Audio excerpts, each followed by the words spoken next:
नमस्कार दोस्तों, कैसे हैं सभी। आई होप कि आज आप सभी अच्छे होंगे। जैसा कि कल अपन ने पढ़ा था भाषा का सामान्य परिचय, कि भाषा क्या होती है, भाषा किसे कहते हैं, भाषा की उत्पत्ति कहाँ से हुई है, किस धातु से भाषा की उत्पत्ति हुए थे। तो पिछली कक्षा के अंदर अपन ने भाषा के बारे में पढ़ा था कि भाषा की उत्पत्ति भाष धातु से हुई है। धातु का निर्माण है वो किससे होता है, वो क्रिया से होता है। ठीक है, तो वो भाष है, उसका अर्थ क्या होता है। भाष का अर्थ होता है विचार प्रकट करना। विचार कैसे होते हैं, व्यक्ति के अंदर असंख्य प्रकार के विचार हो सकते हैं। प्रत्येक व्यक्ति के मस्तिष्क में अलग अलग प्रकार के विचार होते हैं, और जो एक व्यक्ति किसी दूसरे व्यक्ति के पास अपने मन के भाव व विचारों को आदान प्रदान करता है, उसे ही क्या कहा जाता है, भाषा कहा जाता है। तो मैंने कल इसकी डेफिनेशन बताई थी कि भाषा किसे कहते हैं।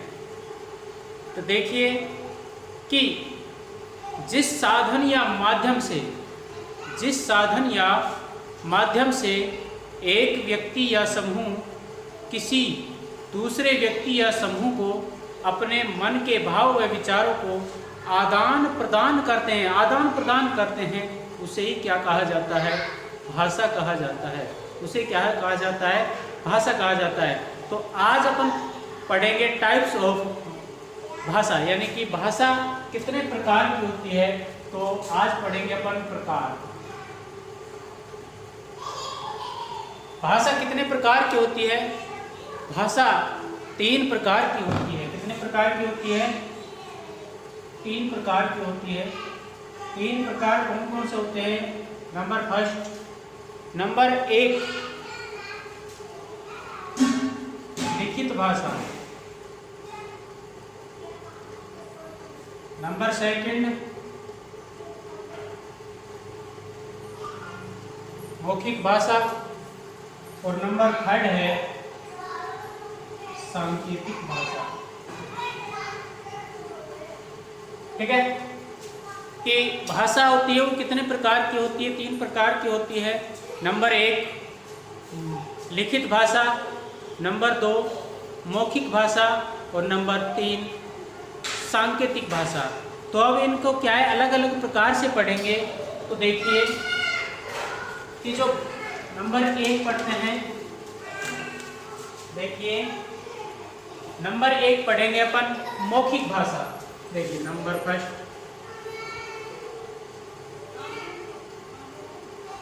मौखिक भाषा। अब मौखिक भाषा किसे कहते हैं। देखिए जिस साधन या माध्यम से एक व्यक्ति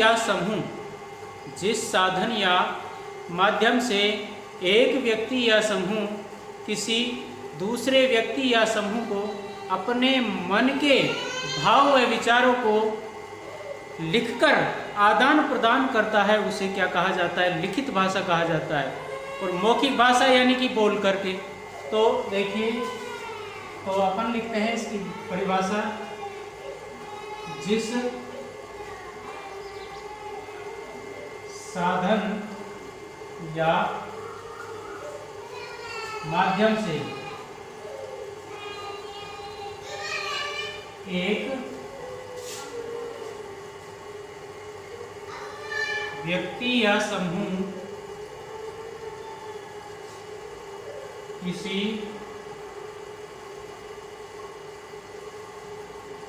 दूसरे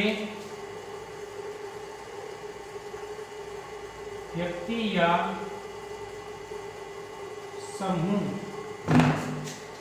को अपने मन के भावों व विचारों को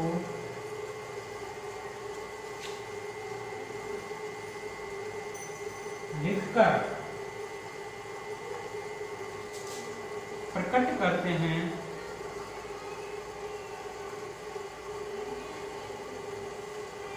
उसे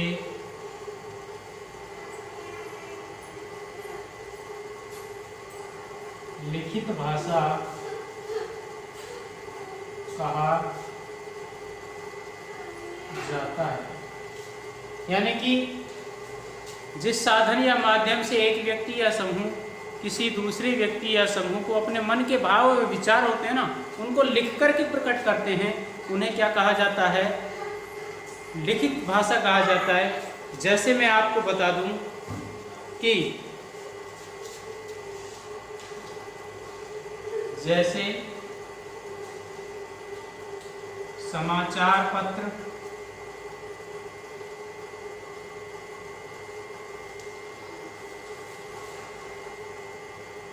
ठीक है, जैसे कि समाचार पत्र या कोई भी पत्रिका हो सकती है या कोई पत्र हो सकता है, तो सभी लिखित भाषा के अंतर्गत आता है। ठीक है, ऐसे ही सेकंड है मौखिक भाषा। मौखिक भाषा है यानी कि बोल करके प्रकट करते हैं कि जिस साधन मौखिक, ठीक इसी प्रकार से मौखिक भाषा हो जाएगी कि जिस साधन या माध्यम से एक व्यक्ति या समूह किसी दूसरे व्यक्ति या समूह को अपने मन के भाव व विचारों को बोलकर प्रकट करते हैं, उसे मौखिक भाषा कहा जाता है। तो आप लिखना चाहे तो लिख सकते हैं कि देखिए, जिस साधन या माध्यम से एक व्यक्ति या समूह किसी दूसरे व्यक्ति या समूह को अपने मन के भाव व विचारों को बोलकर प्रकट करते हैं, उसे मौखिक भाषा कहा जाता है। जैसे कि अपन किसी भाषण दे रहा है कोई भी, तो उसको देख सकते हैं वो क्या है, अपने मन के विचार होते हैं वो बोल करके दूसरों के समक्ष रखता है और लोग बाग उसको समझते हैं कि हाँ भाई ये बोल करके ये जो प्रकट किया जा रहा है उसे ही अपन क्या कहते हैं, ठीक है, क्या कहते हैं, मौखिक भाषा कहा जाता है। ऐसे ही नंबर 3 पर होता है सांकेतिक भाषा। सांकेतिक भाषा क्या होगी कि जिस साधन या माध्यम से एक व्यक्ति या समूह, जिस साधन या माध्यम से एक व्यक्ति या समूह किसी दूसरे व्यक्ति या समूह को अपने मन के भाव व विचारों को इशारों या संकेत के माध्यम से प्रकट करता है, उसे क्या कहा जाता है, सांकेतिक भाषा कहा जाता है। जैसे कि आप जानते हैं कि क्रिकेट का कोई भी मैच चल रहा है, उसमें जो एम्पायर होता है वो क्या है, इशारों के माध्यम से बताता है कि अब क्या है, चौका लग चुका है, अब 6 लग चुका है। तो जो क्रिकेट का एम्पायर होता है वो सांकेतिक भाषा का प्रयोग करता है, तो वहाँ पर देखने वाले जितने भी लोग होते हैं वो सभी क्या होते हैं, समझ सकते हैं उनकी बातों के, हाँ भाई इस तरह से इशारा कर रहा है तो इसका मतलब 4 है, और जो 2 उंगलियां ऊपर कर रहा है तो 6 है। तो इसी प्रकार से वो उसको सांकेतिक भाषा का प्रयोग करता है। ठीक है, अब बात करते हैं पर हिंदी भाषा की उत्पत्ति। जो हिंदी भाषा है उसकी उत्पत्ति कहाँ से हुई है, किस किस भाषा से मिलकर के हिंदी भाषा का निर्माण हुआ है, तो ठीक इसी प्रकार से अपन उसके बारे में बात करेंगे। तो देखिए, हिंदी भाषा की उत्पत्ति। तो हिंदी भाषा की उत्पत्ति सर्वप्रथम जिस भाषा का प्रयोग हुआ वो हमारी मूल भाषा है। कौन सी भाषा है, मूल भाषा। और मूल भाषा कौन सी है, संस्कृत। मूल भाषा कौन सी है हमारी, संस्कृत भाषा है। तो संस्कृत भाषा से ही 2 भाषाओं का निर्माण हुआ है। कौन कौन सी भाषाओं का निर्माण हुआ है, 2 भाषाओं का निर्माण हुआ है। और वो 2 भाषाएं कौन कौन सी हैं, देखिए, नंबर 1 वैदिक भाषा, नंबर 2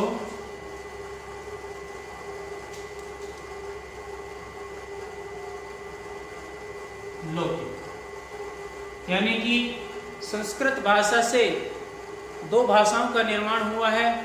नंबर 1 वैदिक भाषा वैदिक भाषा में आपको पता होगा कि प्राचीन काल में वेदों का अध्ययन किया गया था, वो किस भाषा के अंतर्गत किया गया था? वैदिक भाषा के अंतर्गत किया गया था। ठीक इस प्रकार नंबर सेकंड है वो कौन सी है? लौकिक भाषा है। लौकिक भाषा में मैं आपको बता दूं कौन कौन सी भाषा है, जैसे मान लीजिए रामायण है या फिर महाभारत है। जैसे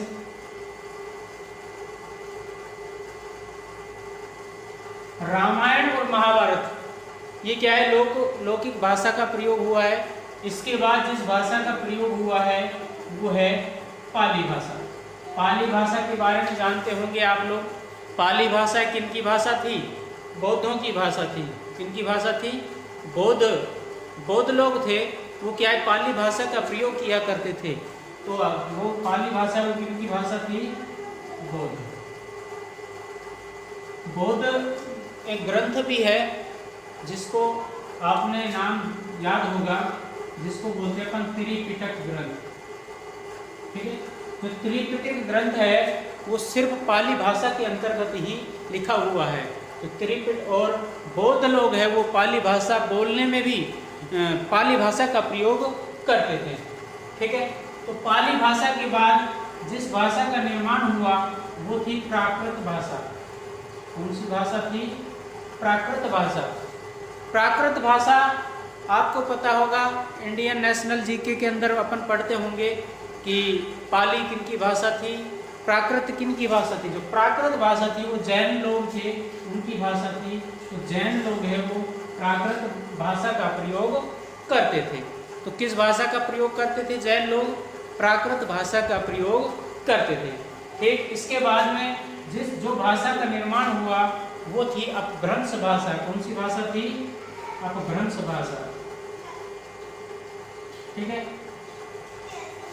उसके बाद में जिस भाषा का निर्माण हुआ वो थी शौरसेनी अपभ्रंश। कौन सी थी? शौरसेनी अपभ्रंश। इस शौरसेनी अपभ्रंश से जिस भाषा का निर्माण हुआ था वो थी हिंदी भाषा। शौरसेनी अपभ्रंश के बाद जिस भाषा का निर्माण हुआ वो कौन सी भाषा थी? हिंदी भाषा। कौन सी थी? हिंदी भाषा। तो अब बताइए सबसे पहले किस भाषा का निर्माण हुआ था? वो थी संस्कृत भाषा। इसके बाद में किस भाषा का निर्माण हुआ? पाली भाषा का। पाली भाषा के बाद प्राकृत भाषा का निर्माण हुआ।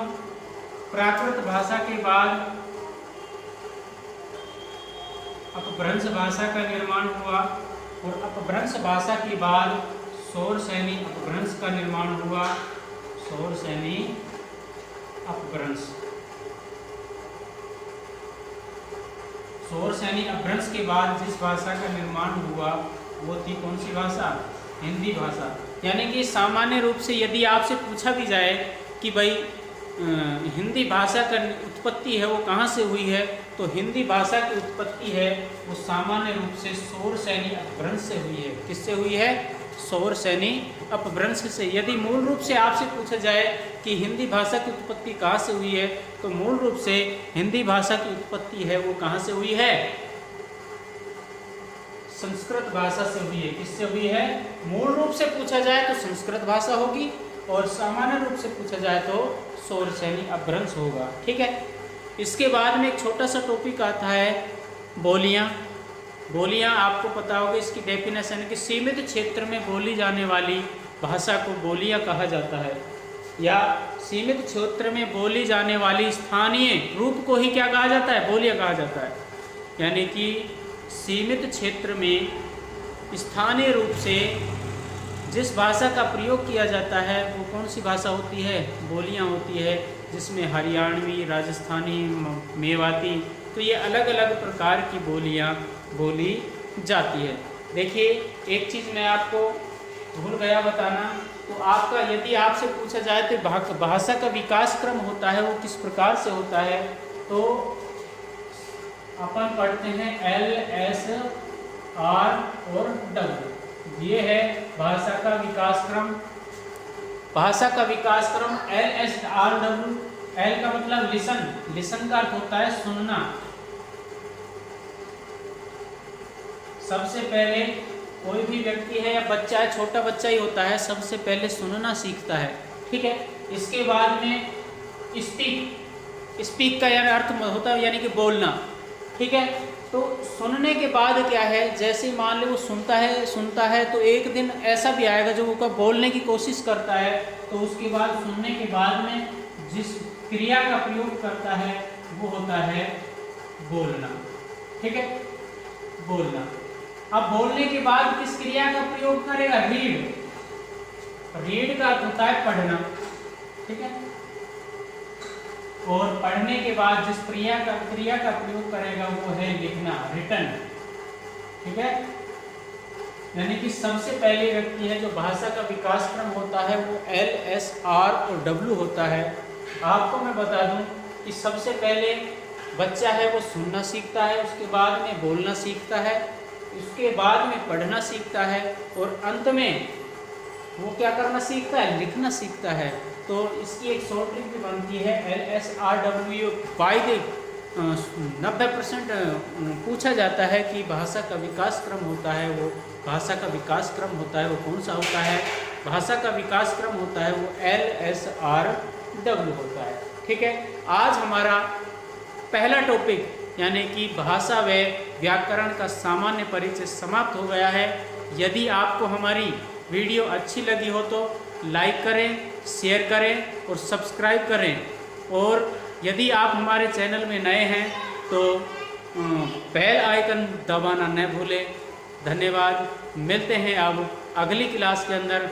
जो हमारी नेक्स्ट क्लास होगी वो होगी वर्ण विचार, यानी कि भाषा के 3 रूप होते हैं, वो वर्ण होता है, शब्द होता है और वाक्य होता है, ठीक है।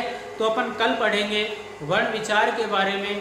तो आप यहाँ तक यदि आपको अच्छा लगा हो तो हमारे चैनल को ज़्यादा से ज़्यादा शेयर करें, लाइक करें और सब्सक्राइब करें और बेल आइकन दबाना नहीं भूलें। धन्यवाद।